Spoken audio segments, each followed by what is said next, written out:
Good afternoon to all of you. Good Good afternoon, ma'am.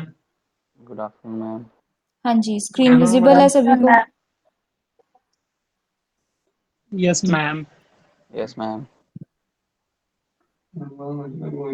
Okay, आज हमारे okay Aqib अपना mic mute पे लगा दीजिए।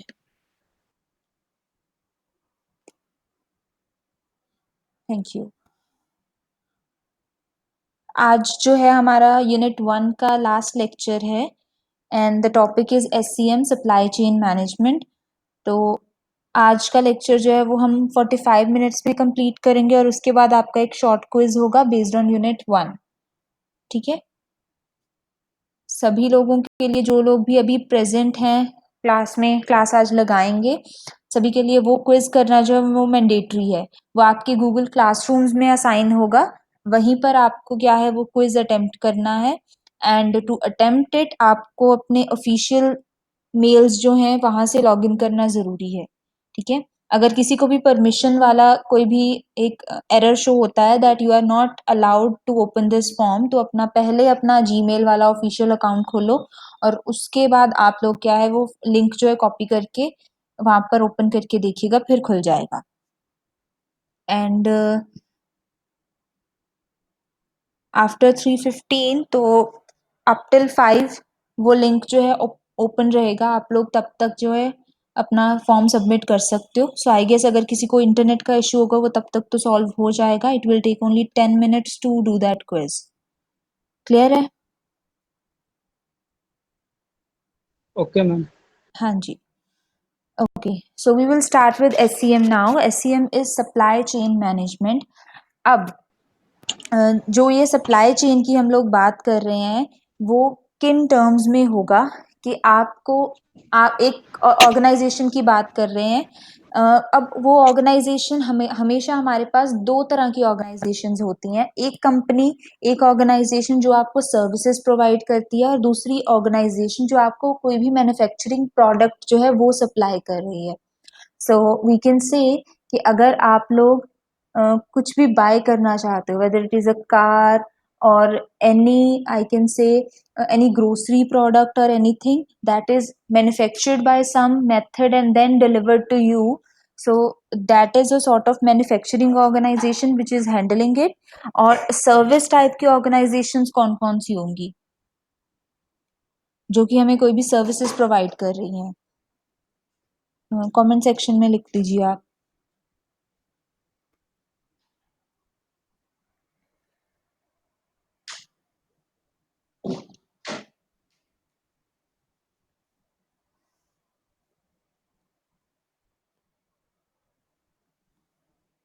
We are a part of service organizations.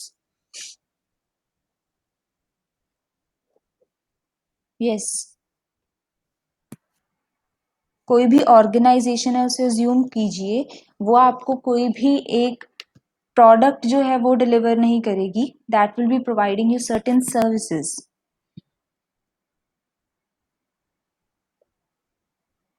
Yes, very well.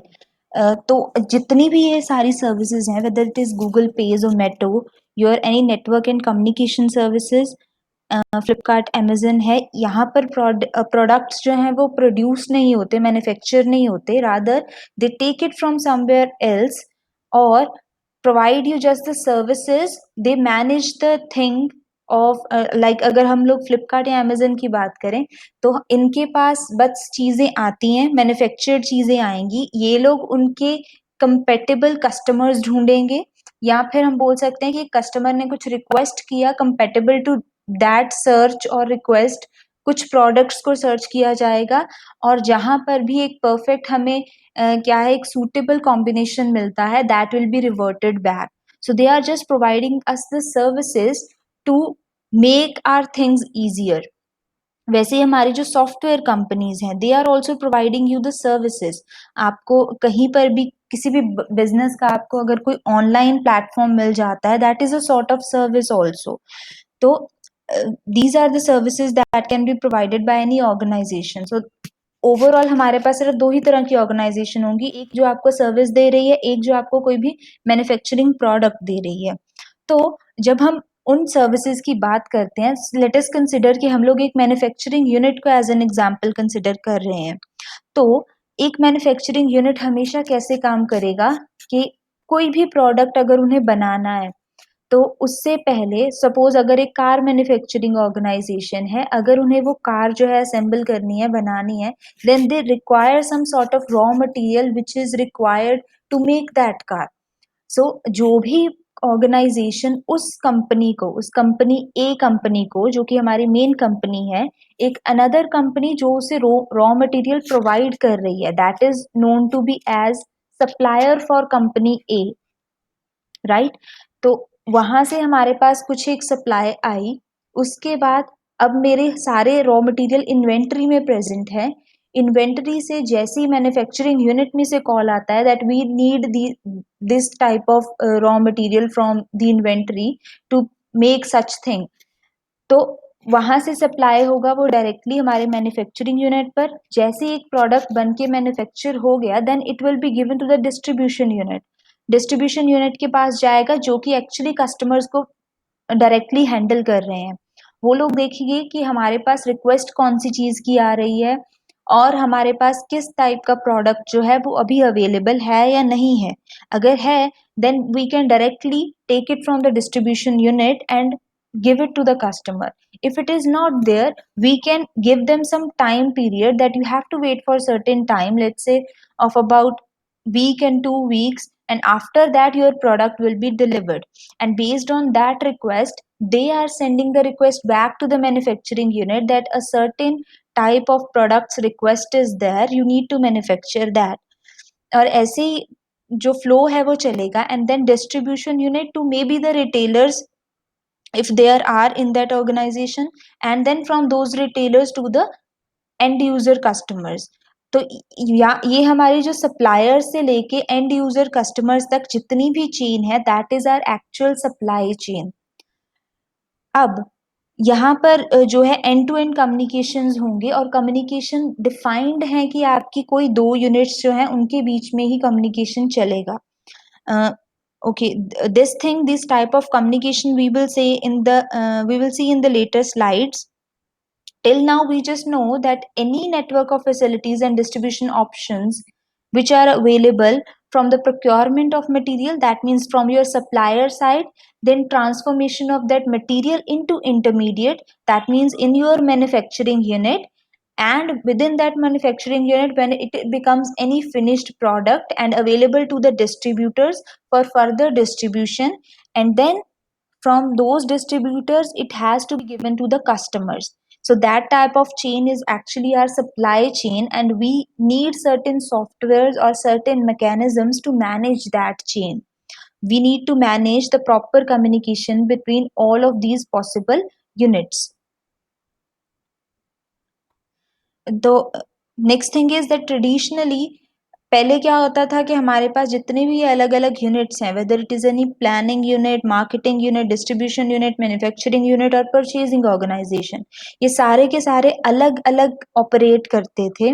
और अलग अलग ऑपरेट करने के कारण ये चीज होती थी कि कभी कोई मिसकम्युनिकेशन हो गया, या फिर क्योंकि हम आपस में उनका लिंक नहीं है, तो इसीलिए एक कंपनी रिक्वायर्ड प्रोडक्ट्स की डिमांड को सप्लाई नहीं कर पाती थी as per their demand.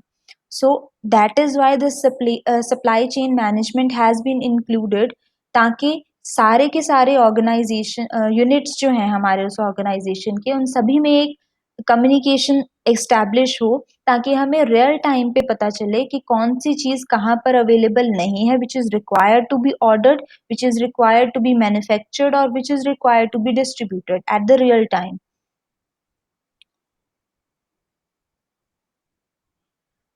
Okay, many a times this thing occurs that different organization may have their own objectives, and when they try to communicate with each other, when those units try to communicate with each other, that may result in certain conflicts.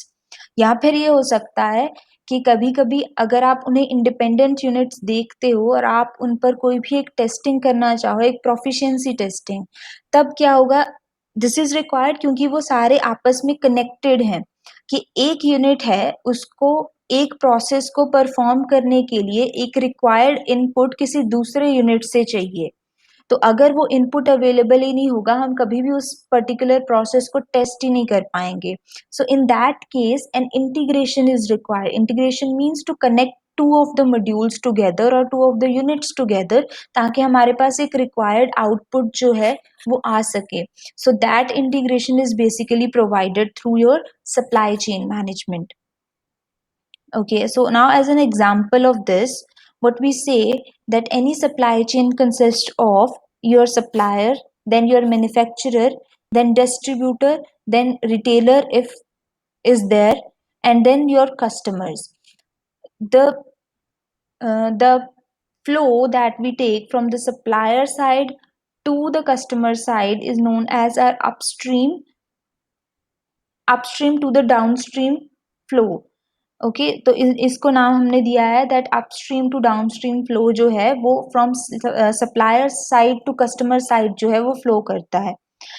M क्या होगा किसी भी एक SCM का, किसी भी supply chain management का, to create a balance to create a balance in all of the demand that is happening for that product or for that services to match up with the supply that is provided by that organization।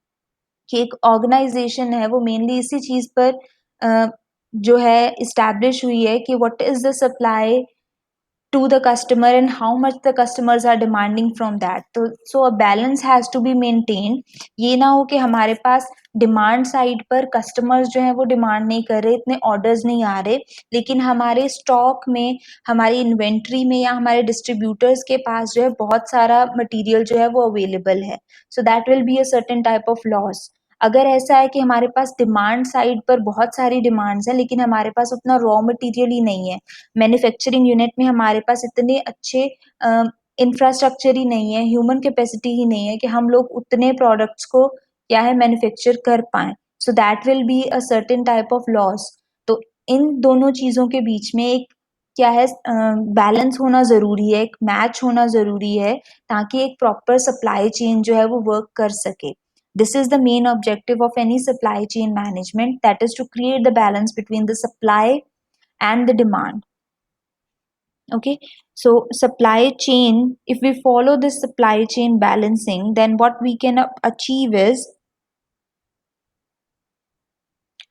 that we can provide right product to the customers within the right price and within right quantity, right quality as well, to the right customer at the right time and at the right store as well। If retailers are there, then which particular product has to be given to that retailer, जहाँ से हमें ज़्यादा demand आ रही है, we have to consider that उस region में इस चीज़ की ज़्यादा डिमांड है तो हमें वहाँ पर अपना सप्लाई जो है वो ज़्यादा रखना चाहिए। तो कौन से राइट स्टोर पर राइट प्रोडक्ट और राइट कस्टमर को राइट क्वालिटी और क्वांटिटी के साथ राइट प्राइस में आपको देना है, that will result in your maximum profits.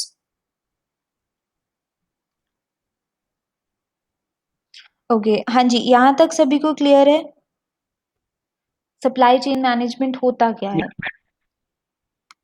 Yes, okay. सो अब सप्लाई चेन के अंदर हमारे किस टाइप का डेटा जो है वो फ्लो करेगा। हमेशा हम एंड टू एंड बात करते हैं कि मैन्युफैक्चरिंग, डिस्ट्रीब्यूटर्स, रिटेलर्स, वो सबको अगर साइड में रखें, हमारे पास सप्लायर्स हैं और हमारे पास कस्टमर्स हैं। तो हमें कुछ मटेरियल जो है वो सप्लायर से कस्टमर की तरफ जाएगा, जितने भी फंड्स हैं customer will pay for that thing, then the cash will flow in the terms from downstream to upstream and material will flow in terms from upstream to downstream। और जो information है, information will be in the direct bidirectional. Information customer से supplier की तरफ भी जा रही है कुछ ना कुछ in the term of feedback में भी, और सप्लायर से कस्टमर की तरफ भी जा रही है इन टर्म्स ऑफ एक्नॉलेजमेंट कि अगर किसी ने कुछ रिक्वेस्ट किया है that has to acknowledge. Request एक इंफॉर्मेशन हो गई जो कि कस्टमर ने सप्लायर को भेजी थी। वो मटेरियल प्रोवाइड करने के बाद अगर कोई फीडबैक है, कोई रिव्यूज हैं, that will be a sort of information from customer to supplier end. तो ये 3 तरह की इन्फॉर्मेशन जो है या डेटा जो है फ्लो करता है between a supply chain which is material, any product or services that is in the material, any information that can be your acknowledgements or feedbacks, any funds that can be your financial things.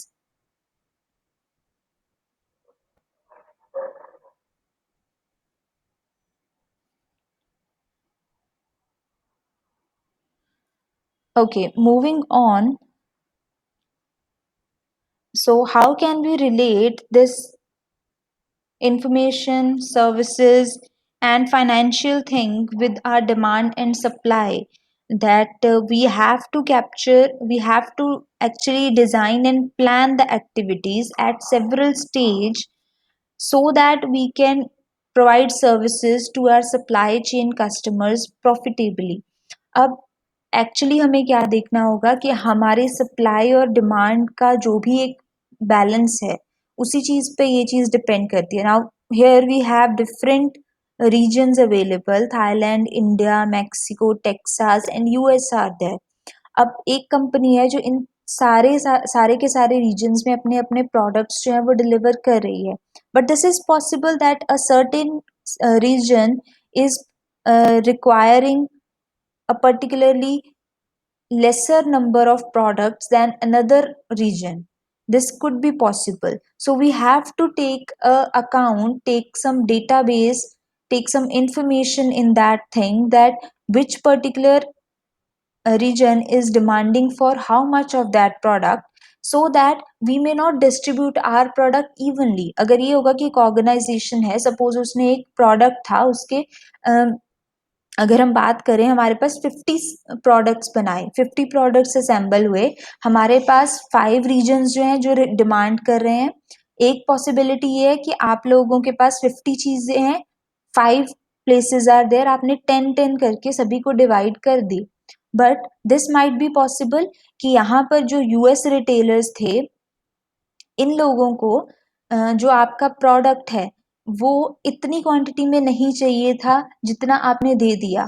Weather in Mexico और in India वो चीज जो है ज्यादा quantity में चाहिए थी. तो ये इंफॉर्मेशन जब फ्लो करेगी that how much is required, या फिर हम लोग इसे एनालाइज कर सकते हैं अपने प्रीवियस रिकॉर्ड्स के ऊपर कि हमें इस टाइम पीरियड पर by this quarter we are requiring that particular product from that region, the demand is more from that region, so we can focus on that area also.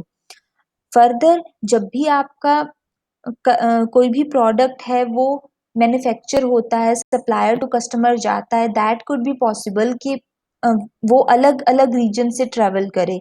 जैसे यहाँ पर दिखाया है that we have suppliers suppose in India and Thailand, they supply the things to the logistics, or we can say the manufacturing units are there in Mexico. The raw material has been taken from these particular regions, has been manufactured there, and then it has to be distributed somewhere in Texas or US. So how they are going to manage their supply chain in that huge area, huge geographical area, I would say. So a proper flow of information, finance, and your services is required that can only be managed by your supply chain management.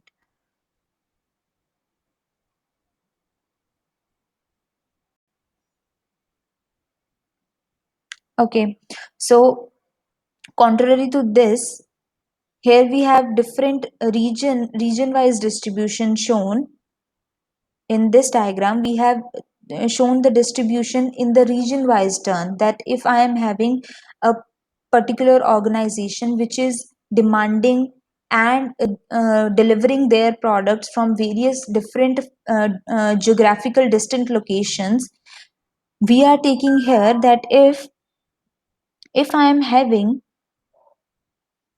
a plant over here where I can get that supply, and then I would be having some sort of warehouses which are known to be as my inventory, जहाँ पर आपको raw material जो है bulk में, कई companies होती हैं जो बल्क में रॉ मटेरियल्स एक ही टाइम पे बाय करके स्टोर कर लेती हैं.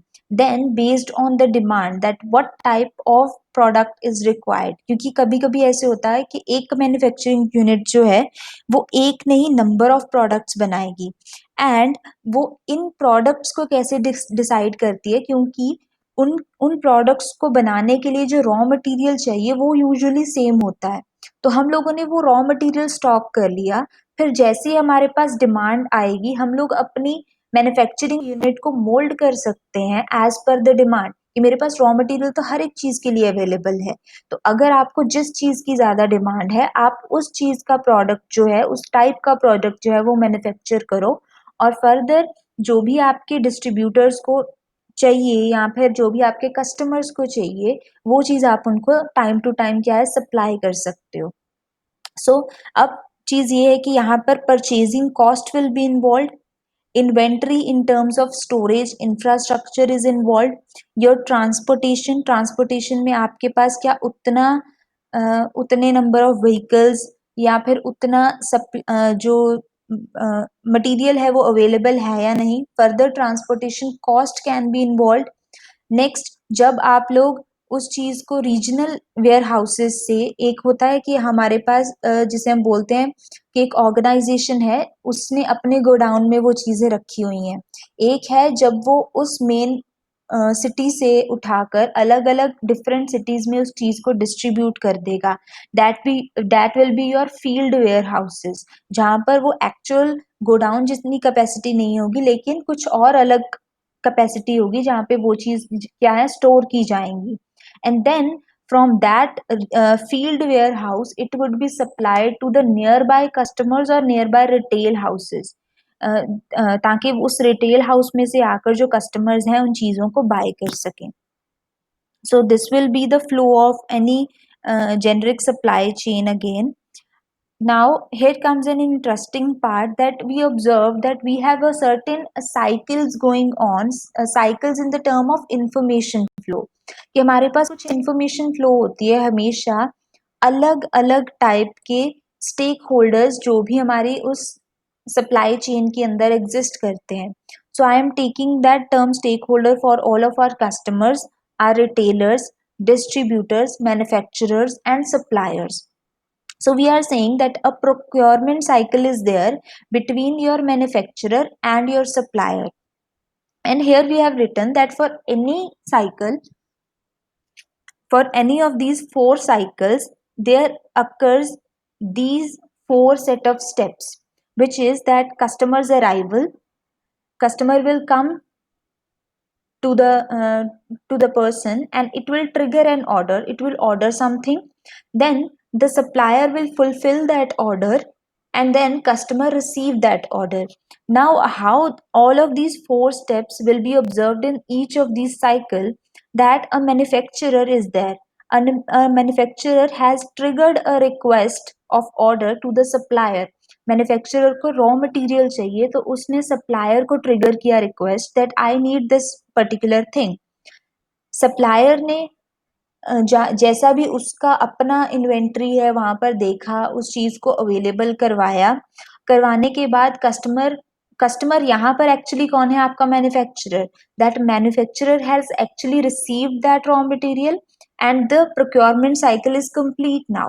If we move on to the manufacturing cycle, so अब हमारा customer जो है वो actually distributor है, manufacturer आपका supplier है, distributor will ask for that manufactured product, and then manufacturer will provide that product based on the request, based on the number of product requests. And then we have a replenishment cycle where a retailer will be there and distributor will be there. A retailer is asking to the distributor where your a whole stock of thing is available and it is asking for a certain quantity that is required. So the distributor will provide that services to the retailer now to complete that replenishment cycle. Then we have customer order cycle. Customer will ask the retailer your any we can say a usual grocery shop owner, we can assume here that is a retailer, we can ask him for the thing, he will provide us the services, we have to pay him something back, and that will complete our customer order cycle.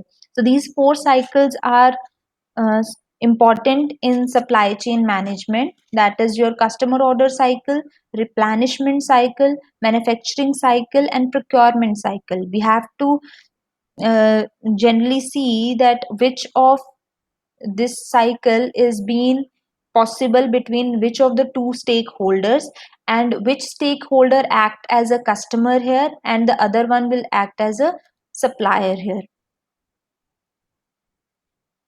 हाँ जी, यहाँ तक clear है सभी को? Ma'am retailer वाला दोबारा से बताएं। ओके, हम लोगों ने कहा कि जब भी दो लोग आपस में, दो यूनिट्स आपस में बात करेंगी तो हमेशा ऐसे ही बात होगा एक सप्लाई चेन के अंदर कि मैंने आपको रिक्वेस्ट किया, आई हैव रिक्वेस्टेड यू कि मुझे आपसे ये पर्टिकुलर प्रोडक्ट जो है वो चाहिए, आप मुझे मेरी रिक्वेस्ट के अकॉर्डिंग जितनी भी क्वांटिटी में मैंने आपसे चीज़ मांगी आप मुझे वापस दोगे, and then as an taking that thing from you मुझे आपको कुछ ना कुछ पे करना होगा। That is the simple procedure. इसी चीज को हम लोगों ने कन्वर्ट कर दिया कि जब मेरे पास सप्लाई चेन के अंदर मेरे पास ये अलग अलग लोग जो हैं, अलग अलग यूनिट्स अवेलेबल हैं, एक कस्टमर यूनिट है, एक रिटेलर यूनिट है, एक डिस्ट्रीब्यूटर यूनिट है, एक मैन्युफैक्चरर यूनिट है और एक सप्लायर यूनिट अवेलेबल है। इनका ऑर्डर जो है वो मैटर करता है यहाँ पर, क्योंकि एक सप्लायर के साथ डायरेक्टली मैन्युफैक्चरर ही कंसल्ट कर सकता है, डिस्ट्रीब्यूटर का इसके साथ कोई लेना देना नहीं है। फर्दर मैन्युफैक्चरर के साथ आगे डिस्ट्रीब्यूटर का लिंक होगा, डिस्ट्रीब्यूटर के साथ रिटेलर का लिंक होगा, रिटेलर का डायरेक्ट कस्टमर के साथ लिंक होगा।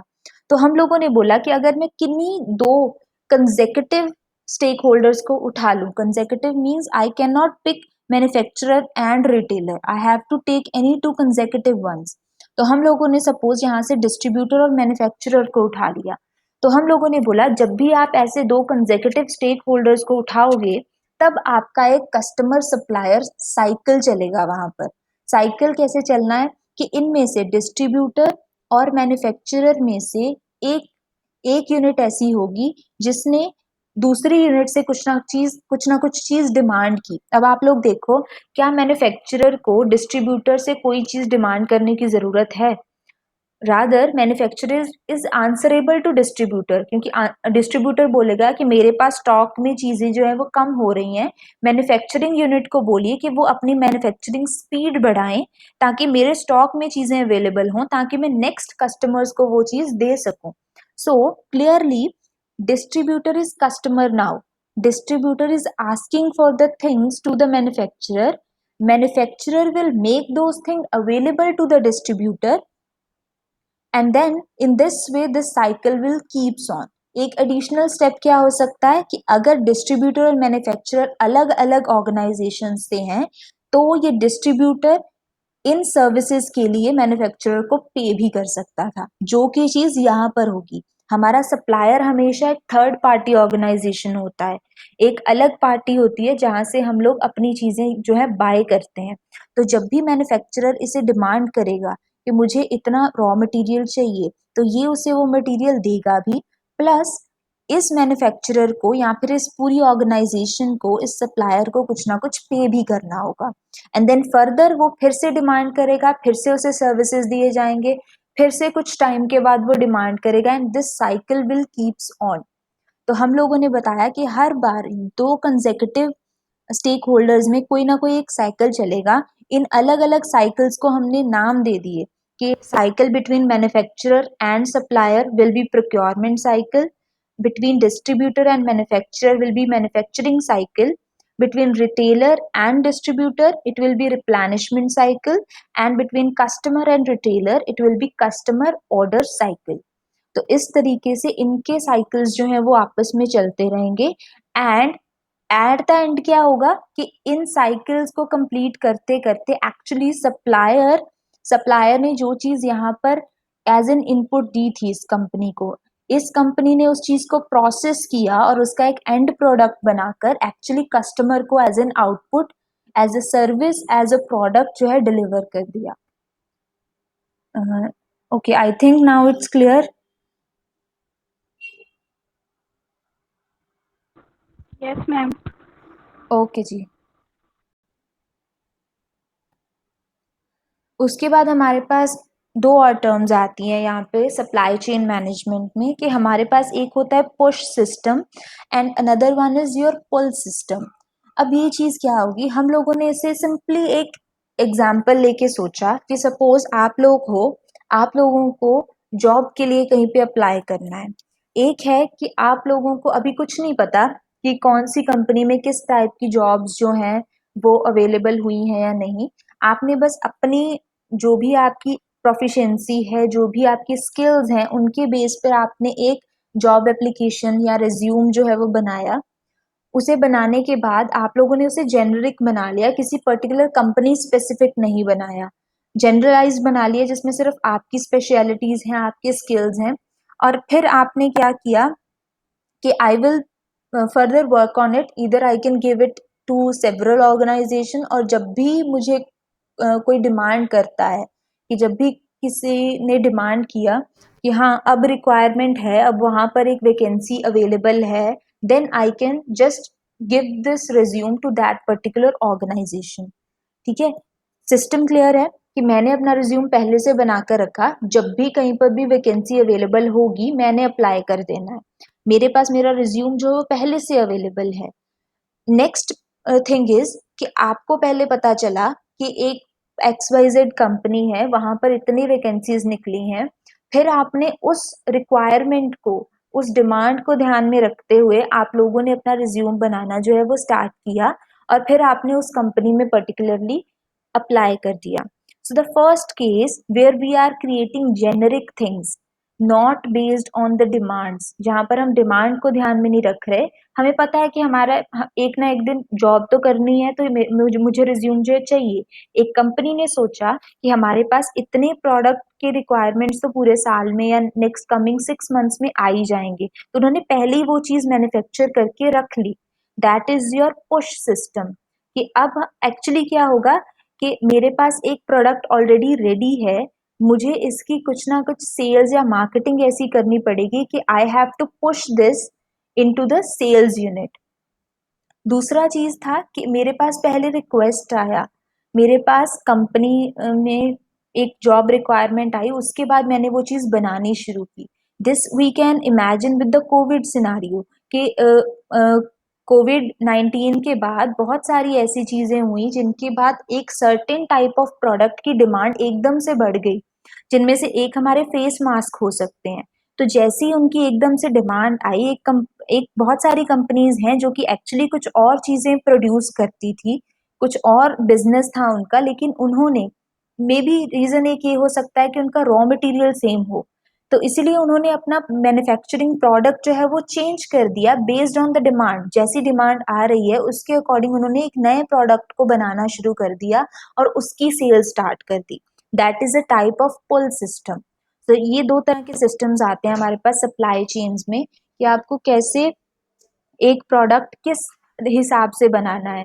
ठीक है, एक बेस्ड ऑन डिमांड हो सकता है, एक बेस्ड ऑन योर मैन्युफैक्चरिंग हो सकता है।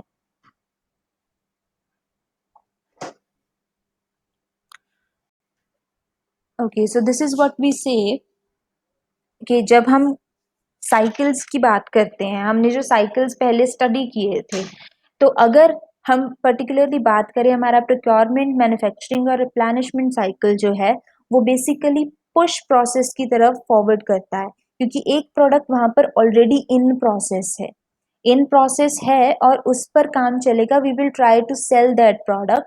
और जब मेरे पास फुल प्रोसेसेस आएंगे वो मेनली कस्टमर ओरिएंटेड होते हैं। जब भी आपका कस्टमर एक प्रोडक्ट के लिए डिमांड करता है, वहां से डिमांड आती है, only then that full process will keep on moving. So these three cycle exist in your push process, and this one cycle of customer order cycle that exists in your pull process. Okay, हाँ जी, clear है यहाँ तक सभी को? Yes, ma'am.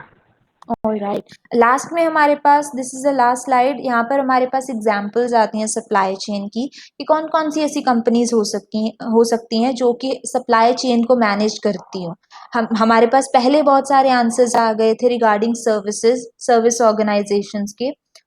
Some more examples are here कि जैसे Dell is a unit, Toyota Volkswagen is a unit. उसके बिना हमारे पास कुछ ऑटो पार्ट ऑर्गेनाइजेशंस हो सकती हैं, Amazon is there, frozen food industries can be the one, fast food industry or your restaurants can be the one, internet shopping can be the one thing। तो जितनी भी जगह हैं जहाँ पर एक सप्लायर और एक कस्टमर और कुछ मैन्युफैक्चरिंग प्रोसेसेस इन्वॉल्व हैं, वो हर एक कंपनी जो भी मेजरली जो लार्ज स्केल पर काम कर रही है, वो सारी कंपनीज जो हैं अपना सप्लाई चेन मैनेजमेंट जो है वो जरूर मेंटेन रखती होंगी। Okay, so this is the end of this lecture and we are done with your first unit। ठीक है, अब इसके बाद जो है अभी हमारे पास we have around 20 minutes left। ठीक है, we will take your attendance and then a quiz will be thrown। वो quiz आपको अटेम्प्ट करना है। ठीक है, इस लेक्चर में किसी को कोई डाउट है तो बताइए फटाफट। एनीवन? नो? ओके, ठीक है, very fine. So we are done with this lecture.